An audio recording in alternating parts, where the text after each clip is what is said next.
Kasangga sa katotohanan, katuwang ng sambayanan. Ito ang DZMB, Radyo Kabataan, Tinig ng Kabataan.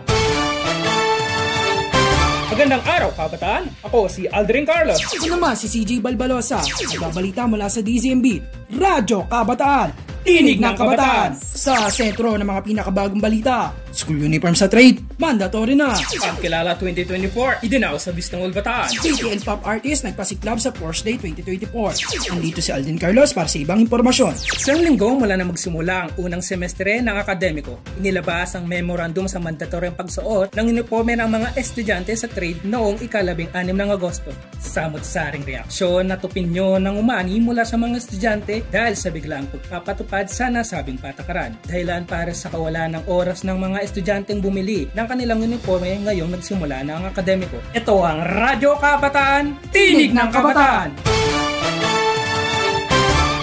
Ang pagkilala 2024 ng BPSU May ng original na idadaos noong ika-2 ng Setyembre. Ngunit dahil sa dalang malakas na ulan ng Bagyong Enteng, ikinansila ni Gobernador Joey Garcia ang lahat ng aktibidad na mag-aaral. Tumagal ang isang linggo ang pagkansela ng pasok kung kaya't ang tagalan ng pagdaos sa pagkilala 2024. Narito si Gerald Cabigting, nagumulat mula sa Vista Mall, Bataan. Magandang araw, kabataan! Tayo ngayon ay nasa Vista Mall, Bataan at kasalukuyang nagaganap ang pagkilala 2024 ng BPSU May. Nasa tinatayang 1,000 estudyante ang binigyan ng parangal para sa pinamalas nilang galing at sipag sa nakaraang semestre ng akademiko. At kasama natin ngayon si Maxine Esguera mula sa Kolehiyo ng Sining at Hagham.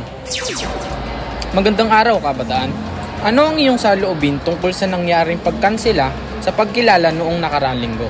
Masaya kasi natuloy siya sa araw na maganda yung panahon at isa pa maganda yung venue na napili nila. Dati kasi mainit pero ngayon yung napili nila malamig. Natagalan man ang pagdaraos ng pagkilala 2024, hindi naman ito naging hadlang para parangalan ang mga batang bayani ng trade. Ako muli si Gerald Cabigting, nagbabalita sa Radyo Kabataan, Tinig ng Kabataan. BTN Pop Artist nagpasiklab ng talento noong Porsche Day 2024. Para sa balitang showbiz, nandito si Abby Bagsik. The show is on fire. Ganito ay larawan ng mga BPSU students ang naging performance ng mga BTN pop artists na sina Mylene, Renz, Anthony, Patrick, John Ray sa nakaraang Frosh Day concert na ginanap sa unang pagkakataon sa Bataan People's Center noong ika-30 ng Agosto.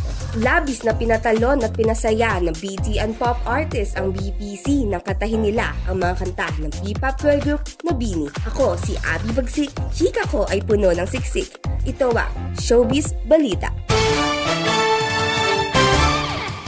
Para sa Balitang Bida Ka, Kabataan, isang first-year communication student ang nag-number 1 sa student election sa trade. Sa nakaraang student government election noong ika-5 ng Setyembre para sa Kolehiyo ng Sining at Hagham, si Laura Faye Tria na isang first-year student ang dineklara na nagtamo ng pinakamataas na boto para sa posisyong board member.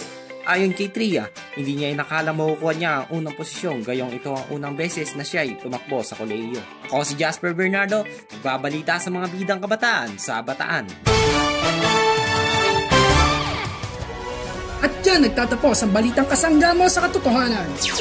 Katuwang ng sambayanan, Kabalitaan, kabataan. ito ang DZMB Radyo Kabataan, Tinig ng Kabataan.